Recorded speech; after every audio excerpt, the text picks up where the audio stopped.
తాకట్లో ఉన్న మీ బంగారాన్ని విడిపించి ఆ రోజు ఆన్లైన్ రేటుకి కొంటాం. Sharma gold company. నమస్కారం, వెల్కమ్ టు సుమన్ టీవీ. నేను గీతాంజలి. భీష్మ ఏకాదశి వచ్చేస్తోంది. ఆ రోజు చాలా విశేషం అని చెబుతారండి. ప్రత్యేకించి ఆ రోజున అందరూ విధిగా ఆచరించవలసినటువంటి నియమాలు ఏమిటి, ఆ రోజున ఏమైనా ప్రత్యేకించి పూజా విధానం ఉంటుందా, అలాగే దానాలు చేయటం చాలా ముఖ్యమంటారు. ప్రత్యేకించి చెప్పాలంటే భీష్ముల వారికి తర్పణాలు వదలాలని కూడా చెప్తారండి.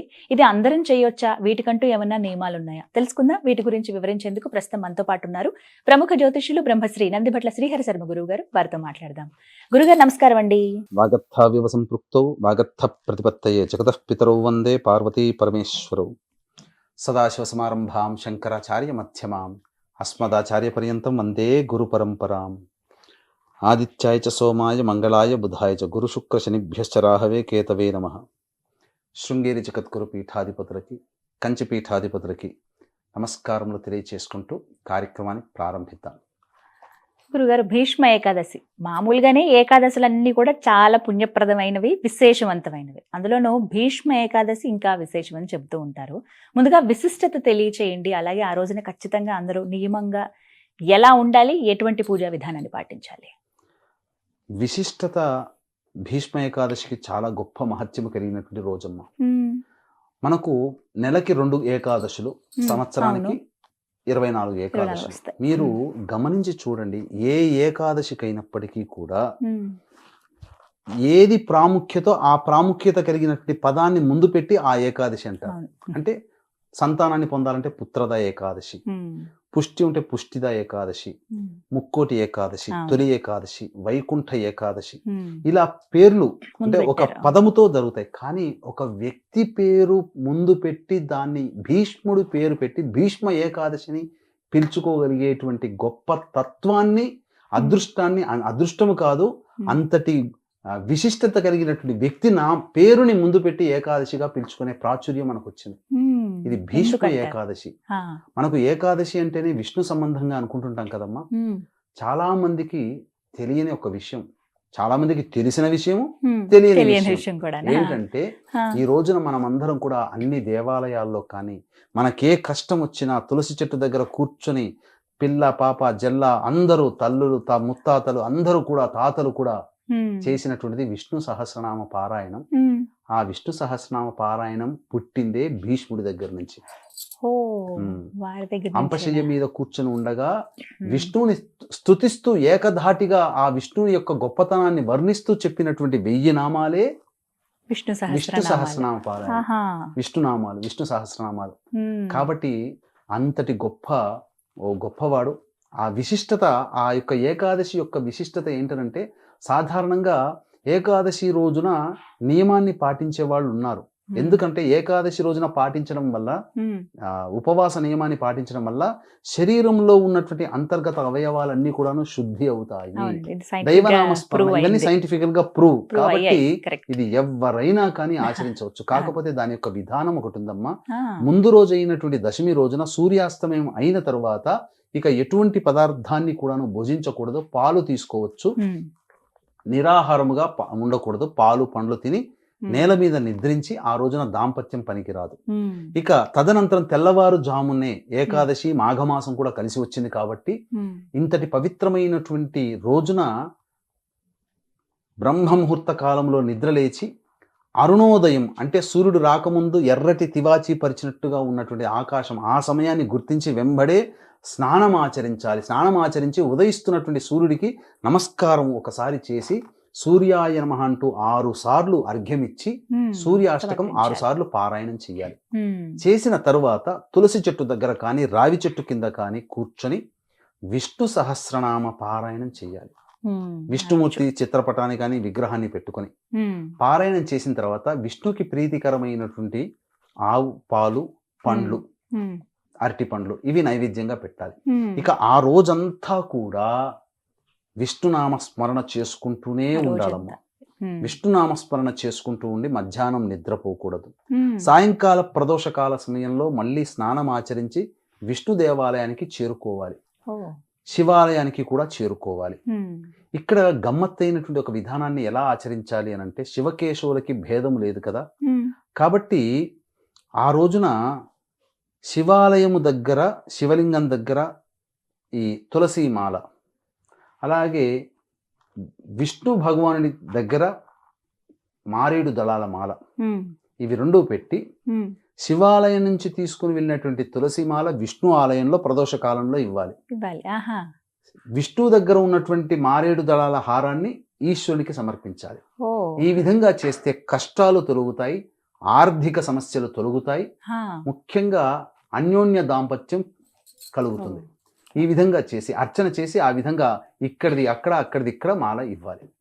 ఇలా చేసి ఆ రోజంతా కూడాను జాగరణ చేసి ఆ రోజు మద్యపానము, ధూమపానము, మాంసాహారము, దాంపత్యము, అసత్యం ఆడకుండా ఉండడం సాధ్యమైనంత వరకు, అలాగే పెద్దలని, ఆడవాళ్ళని, పిల్లల్ని హింసించకూడదు. ఈ నియమాలు ఆ ఏకాదశి నాడు పాటించి ఆ రోజంతా వీలుంటే జాగారం చేసి లేదా నిద్రపోయినా కానీ మళ్ళీ బ్రహ్మ ముహూర్త కాలంలో లేచి మళ్ళీ అరుణోదయ కాలంలో స్నానమాచరించి మళ్ళీ తులసి చెట్టు దగ్గర కానీ రావి చెట్టు కింద కానీ విష్ణు ప్రతిమకు ఉన్నటువంటి వాటికి పూర్వ పూజ చేసినటువంటి పూలన్నీ పక్కకు పెట్టి మళ్ళీ కొత్తగా పూలు పెట్టి అప్పుడు మళ్ళీ విష్ణు సహస్రనామ పారాయణం చేసి ఇంట్లో వండినటువంటి పదార్థాన్ని విష్ణు భగవానికి నైవేద్యంగా పెట్టి ఆ వండిన పదార్థంలో కొంత అనాథలకి, అభ్యాథలకి అని ఇవ్వవచ్చు, లేదా ఆశ్రమాల్లోకి వెళ్ళి ఆ విధంగానైనా కానీ చేయవచ్చు. చేసి తదనంతరం ఇంటికి వచ్చి కుటుంబ సభ్యులందరూ కూడా భుజించాలి. ఇది భీష్మ ఏకాదశి రోజున చేయాల్సినటువంటిది. ఇక తదనంతరం ఆ భీష్మ పితామహుడికి మనమందరము రుణపడి ఉన్నాం కాబట్టి తర్పణాలు చేయాలమ్మా.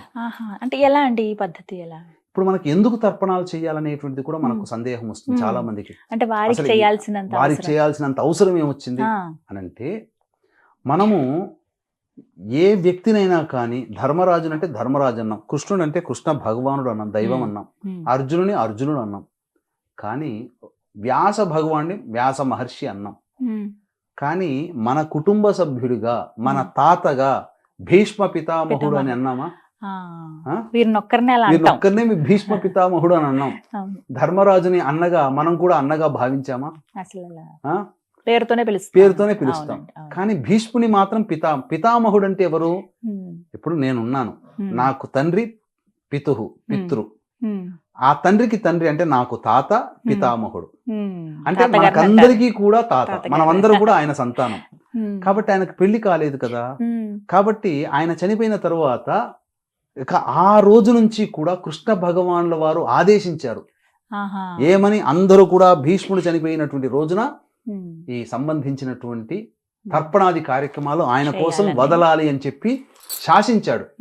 కాబట్టి ఆ రోజు నుంచి ఈ రోజు వరకు కూడా ఎంతో మంది ఆదిశంకరాచార్యులు అయితేనేమి, మధ్వాచార్యులు అయితేనేమి, రామానుజాచార్యులు అయితేనేమి, వీళ్ళందరూ గురువులే కదా, వాళ్ళందరి పరంపరలోగా మనం ఉన్నాం. ఇప్పుడు ఆ గురువులే ఆచరించారు, మనం ఎందుకు ఆచరించకూడదు? మనం కూడా ఈ రోజున భీష్ముడి కోసం తర్పణాది కార్యక్రమాలు చేయాలి. ఎందుకంటారా?